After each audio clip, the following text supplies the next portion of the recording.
ایک پرسکون سبز وادی میں میڈی نام کا ایک ننھا سا نیک دل لڑکا رہتا تھا۔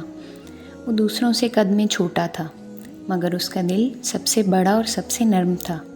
وہ ہمیشہ دوسروں کی مدد کے لیے تیار رہتا۔ ایک دن میڈی نے ایک رونے کی آواز سنی۔ وہ آواز کے پیچھے گیا تو دیکھا کہ ایک سفید خرگوش جھاڑی میں پھنسا ہوا ہے۔ میڈی نے نرمی سے اسے آزاد کر دیا۔ اگلی صبح ایک حسین شہزادی آئی۔ وہ چمکتے ہوئے لباس میں تھی اور اس کی مسکراہٹ دل کو چھو لینے والی تھی۔ اس نے کہا، میں شہزادی لیلا ہوں۔ اللہ نے مجھے تمہاری مدد کے لیے بھیجا ہے، کیونکہ تم نے میرے خرگوش کی مدد بغیر کسی لالچ کے کی تھی۔ شہزادی نے اپنے تھیلے سے ایک سنہری بیج نکالا اور کہا، اسے بو دو، اللہ تمہیں وہ عطا کرے گا جو تمہاری اصل ضرورت ہے۔ میڈی نے وہ بیج بو دیا۔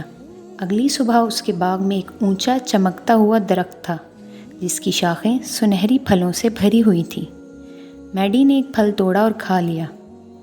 اچانک روشنی نے اسے گھیر لیا اور اس کا چھوٹا جسم لمبا اور مضبوط ہو گیا اور کپڑے شاہی لباس میں بدل گئے۔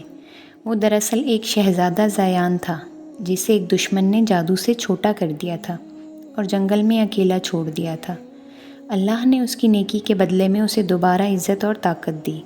شہزادہ زیان اپنے علاقے کو لوٹا، غریبوں کی مدد کی، ٹوٹے گھر دوبارہ تعمیر کیے اور سنہری پھلوں کے درخت لگائے تاکہ کوئی بھی انسان بھوکا نہ رہے۔